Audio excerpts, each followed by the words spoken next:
नमस्कार दोस्तों, भक्ति जीवन चैनल पर आप लोग का स्वागत है। मैं हूं माधि पांडे। आज से पुरुषोत्तम मास प्रारंभ हो गया है, तो आज से पुरुषोत्तम मास महात्म कथा सुनेंगे। आज पहला दिन है, तो आज पहला अध्याय सुनेंगे दोस्तों। और इसे अधिमास भी कहा जाता है। इसके सुनने से मन की सारी इच्छाएं पूरी होती है, ये ज़रूर सुनना चाहिए। तो चलिए कथा शुरू करते हैं। जय श्रीमन नारायण।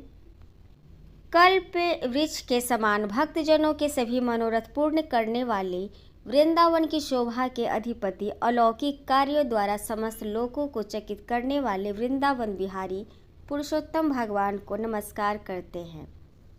नारायण, नर, नरोत्तर तथा देवी सरस्वती और श्री व्यास जी को प्रणाम करके मैं जप लाभ की कामना करती हूँ।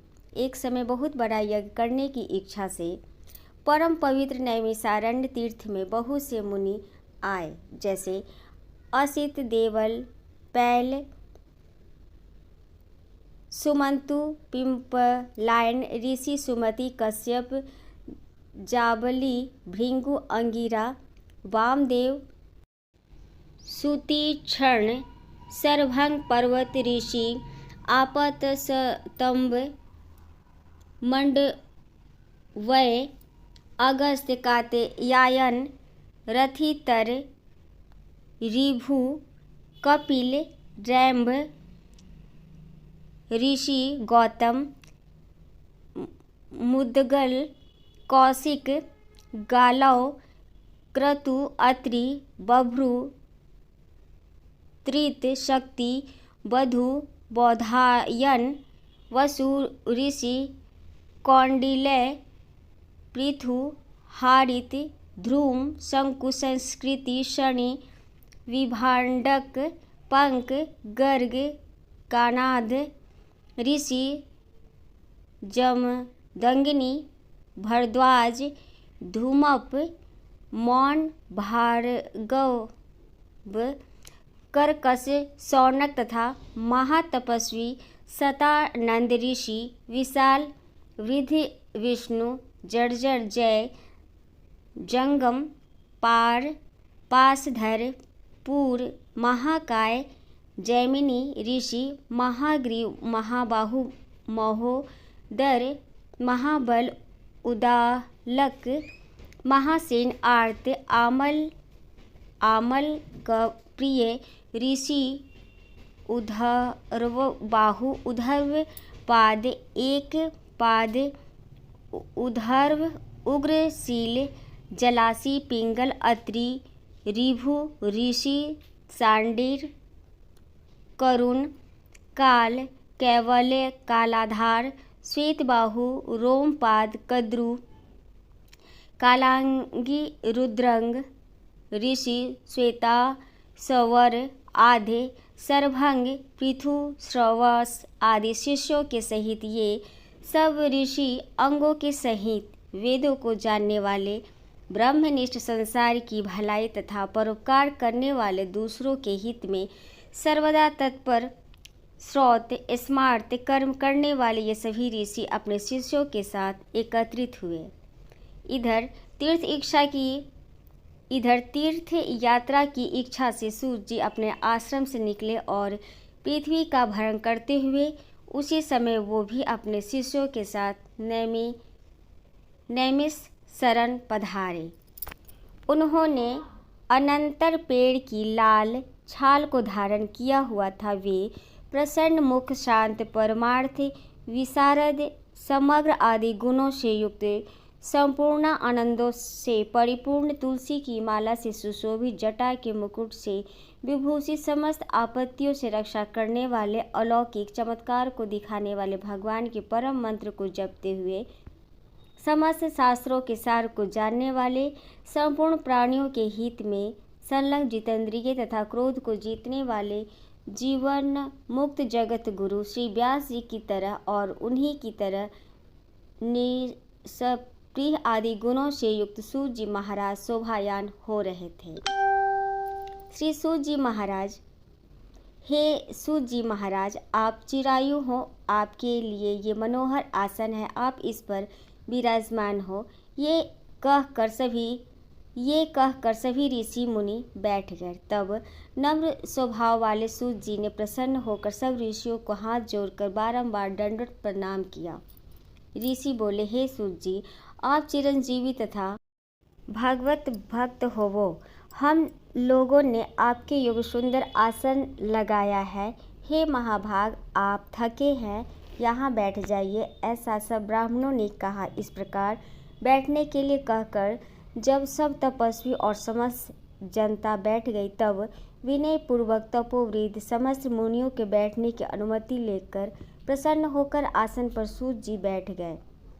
तदंतर सूत जी को सुखपूर्वक बैठे हुए और श्रम रहित देखकर पुण्य कथाओं को सुनने की इच्छा वाले समस्त ऋषि बोले, हे सूत जी, हे महाभाग, आप भाग्यवान हैं।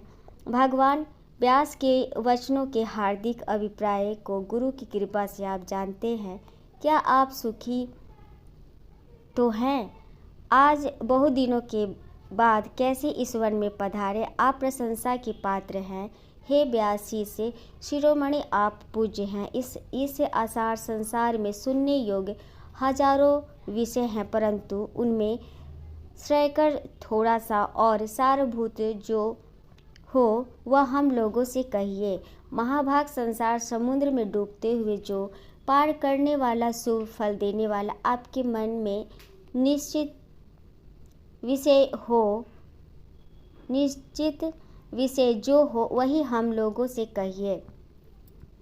अज्ञान रूप अंधकार से अंधे हुए को ज्ञान रूप चक्षु देने वाले भगवान के लीला रूपी रस से युक्त परमानंद का कारण संसार रूपी लोगों को दुख दूर करने में रसायन के समान जो कथा का सार है वह शीघ्र ही कहिए। इस प्रकार शौनक आदि ऋषियों के पूछने पर हाथ जोड़कर सूत जी बोले, हे समस्त मुनियों, मेरी कही हुई सुंदर कथा को आप लोग सुनिए। हे विप्र, पहले मैं पुष्कर तीर्थ को गया। वहाँ स्नान करके पवित्र ऋषियों, देवताओं तथा पितरों को तर्पण आदि से तृप्त करके तब समस्त प्रतिबंधों को दूर करने वाली यमुना के तट पर गया। फिर क्रम से अन्य तीर्थों में जाकर गंगा तट पर गया। पुनः काशी आकर अनंतर गया तीर्थ पर गया। पितरों का श्राद्ध करके तब त्रिवेणी पर गया। तदंतर कृष्णा के बाद दंडकी में स्नान कर पुलक ऋषि के आश्रम पर गया। फिर कृतमाला, कावेरी, निर्वधिया, मृणिका, तापी, वैहायसी, नंद, नर्मदा, सरमदा नदियों पर गया। पुनः चर्मनवती में स्नान कर पीछे सेतुबंध रामेश्वर पहुँचा। तदंतर नारायण का दर्शन करने के हेतु बद्री वन गया। तब नारायण का दर्शन कर वहाँ तपस्वियों को अभिनंदन कर पुनः नारायण को नमस्कार कर और उनकी स्तुति कर सिद्ध क्षेत्र पहुँचा। इस प्रकार बहु क्षेत्रों में घूमता हुआ कुरुक्षेत्र तथा जाडगलम देश में घूमता फिरता हुआ हस्तिनापुर में गया है।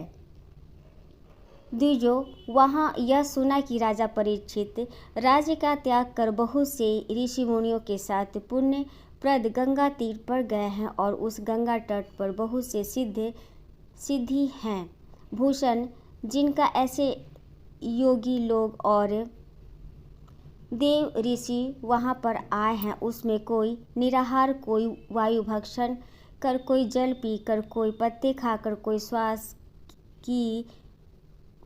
श्वास ही को आहार कर, कोई फलाहार का और कोई फेन का आहार कर रहते हैं। हे द्विजो, उस समाज में कुछ पूछने की इच्छा से हम भी गए। वहाँ ब्रह्म स्वरूप भगवान महामुनि व्यास के पुत्र, बड़े तेज वाले, बड़े प्रतापी श्री कृष्ण के चरण कमलों को मन से धारण किए हुए श्री सुखदेव जी आए। उन 16 वर्ष के योगी राज संघ की तरह कंठ वाले, बड़े लंबे चिकने बालों से घिरे हुए मुख वाले, बड़ी पुष्ट कंधों की संधि वाले, चमकती हुई कांति वाले, अवधूत रूप वाले, ब्रह्म रूप वाले युवा से घिरे हुए महामुनि सुखदेव जी को देखकर मुनि प्रसन्नतापूर्वक हाथ जोड़कर सहसा कह सहसा उठ खड़े हो गए।